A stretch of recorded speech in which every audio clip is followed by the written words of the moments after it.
Hey everyone, welcome back to another Ink on 3 video. I got to thinking recently about the different inking mediums that Ink on 3 offers, and I thought I would compile the 4 main families currently on the shop into one video. I know not everyone understands the difference between all these inks, and so I thought I'd show you all why they're a great addition to your crafty stash, whether you are a beginner or a card making pro. So there are a lot of things I'd like to point out in this video over the Ink on 3 mediums, so let's get started with the first example.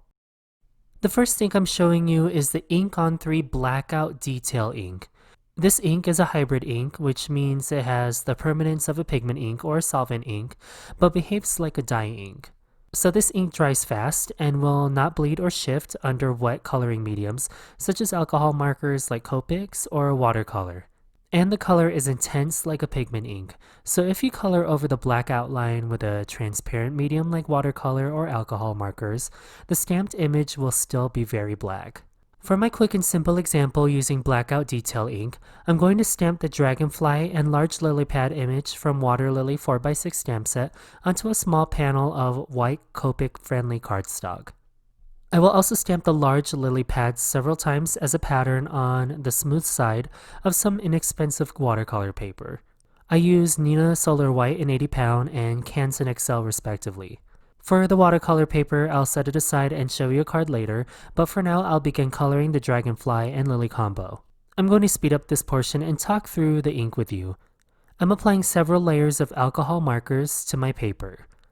I'm being quite aggressive with my alcohol marker blending, and the great thing about Blackout Detail Ink is that it does not bleed on your paper. If you were to use alcohol markers on regular dye ink, you run the risk of the dye ink separating and feathering as you color and transferring the ink to your marker, changing the resulting color permanently. Think of this as highlighters in textbooks, for example. As you use a highlighter on that ink, you will pick up the black ink, change the intensity of the highlighter, and transfer that stained nib to other surfaces.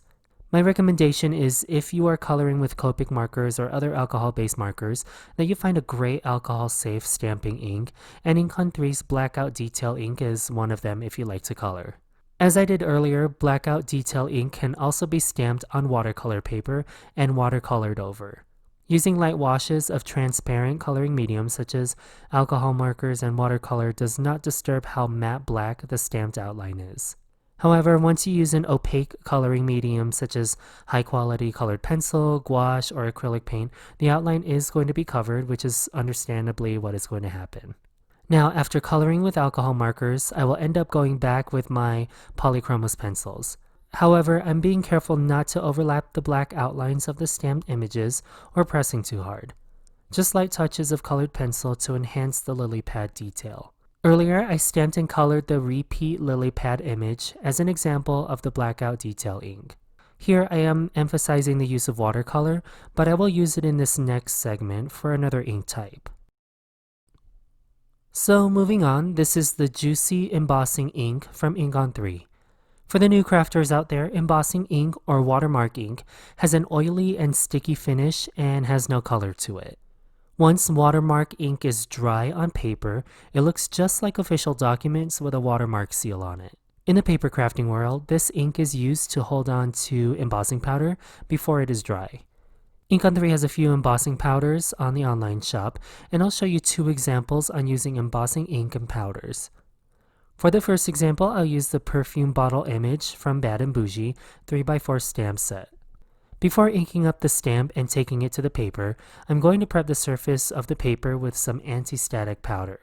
This will help prevent stray embossing powder particles from sticking to undesired areas of the paper, such as where the oil from my hands is transferred or simply from static cling. Since I'm stamping an all-over pattern on my paper, if there are single particles trapped and heat embossed, it won't gather as much attention. So for simplicity, I'll stamp one perfume bottle image using Ink on 3 Juicy Embossing Ink after prepping the surface with powder. You won't see where the ink is until I apply a coat of Ink on 3 Gold Rush Embossing Powder to the now sticky outline and let the excess fall into a tray. In this case, I'm using a coffee filter. The next part is a matter of preference. You can heat the paper from behind or the top until the powder is melted, smooth, and shiny. It'll happen fast if your heat tool has been heating up for a while, so make sure to keep the heat tool moving. And there you go, there's a heat embossed image. I'll repeat the paper prep, stamping, applying embossing powder, and lastly melting the embossing powder until I've covered the cardstock in shiny perfume bottles. I can comfortably do 3 images at a time before the embossing ink starts to saturate the paper and lose its sticky properties. So make sure you don't wait too long before adding dry embossing powder to your stamped image. Paper warping is normal when heat embossing, so don't be alarmed when the paper starts to curl. Again, moving the heat tool around your paper will help alleviate warping. To finish this embossed panel, I'll apply watercolor to the negative space around the perfume bottles and also to the perfume bottle label. The wonderful thing about heat set embossing powder is that it resists water. This is called watercolor resist since the watercolor does not color the embossing powder. You can apply the same technique to ink blending as well, but I use this to my advantage by applying a pool of clean water around the stamped images and then dropping color to give me a loose watercolor feel. Since the embossed outline resists water, you don't have to worry about pigment traveling to dry areas. After watercoloring, I'll set this aside and work on the second heat embossing technique with Ink on 3 Juicy Embossing Ink. I like to elevate my sentiment die cuts and turn them into chipboard-like embellishments. So here I've got a die cut Boujee sentiment from the same Bad and Boujee Stamp and Die Set, and I'm going to create a sort of handle to hold the sentiment with a scrap strip of paper with double-sided adhesive on top, just enough to hold the sentiment. Then I'll lay the sentiment with handle on top of a scrap piece of stamp packaging to protect my work surface. I'll press the Ink on 3 Juicy Embossing Ink on top of the sentiment and immediately apply Black as Night embossing powder and heat set. Now we aren't done yet. I'll repeat the embossing ink, embossing powder, and heat set step 2 more times for a total of 3 layers of embossing powder, making sure to wait until the plastic embossing powder is cool and dry before moving on to the next layer. The sentiment should easily release away from the handle you made. If there are rough edges to your embossed sentiment, you can always take the heat tool back to the edges and melt them, and it'll create a beautifully finished edge. I also did this with the Hello die from the Dogwood Flower coordinating die and Strawberry Champagne embossing powder. I simply glued the chipboard heat embossed sentiments to the centers of my watercolor panels to finish my 2 cards. And there is the Blackout Detail Ink watercolor panel in action as well, beautifully paired with the heat embossed Hello sentiment.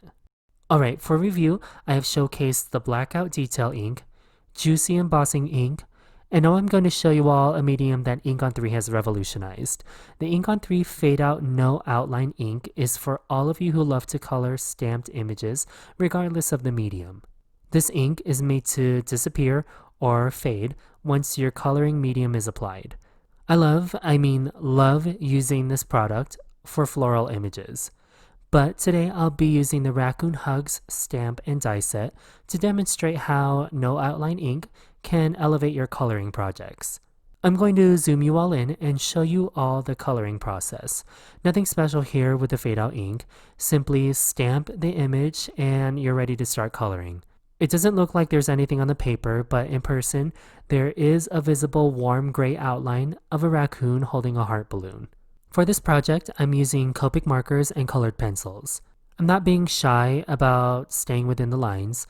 In fact, I'm making sure that I'm touching the Fadeout ink because it'll fade the outline, giving the illusion that I free-handed this raccoon image. I'm also using colored pencils to help give me fur details and aid in additional shading. For alcohol-based markers, the Fadeout ink is ready to use right away and color over. This is also true for colored pencils and graphite. However, for wet mediums such as Ink on 3 Atelier Fusion ink, liquid watercolors, shimmer pens, watercolors, suspended dye ink, watercolor brush markers, you will want to either heat set the image or wait until the image is completely dry before using a water-based medium. This will ensure that the Fadeout ink does not pool the water-based medium, ruining the illusion of no outline. This also depends on the paper you're using as well. So get familiar with Fadeout ink by doing a few test swatches on your most used paper for water-based mediums.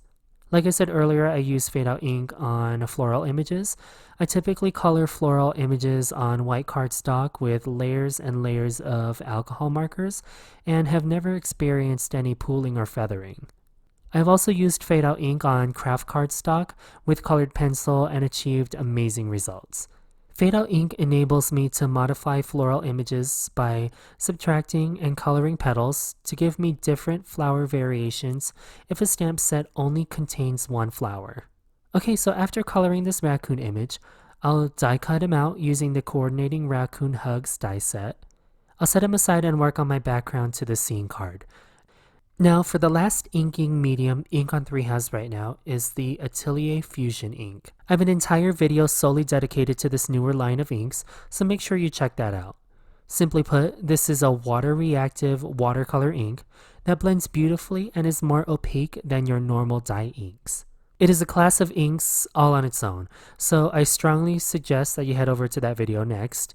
But for this project, I'm applying a gradual area of Goddess Green. Then I will use the same ink blending brush and apply brush stroked ink to look sort of like grass. Then I will foam mount the raccoon image that I know outline colored from earlier on top of my sentiment. And that finishes this simple scene card. So there you go, Ink on 3 Blackout Detail Ink, Juicy Embossing Ink, Fadeout No-Line Ink, and Atelier Fusion Ink. 4 intermixable inking mediums to complete your crafty stash. All of these inks are linked below, and make sure you head over to the Ink on 3 blog to see more detailed photos of these cards. Thank you so much for tuning into this video.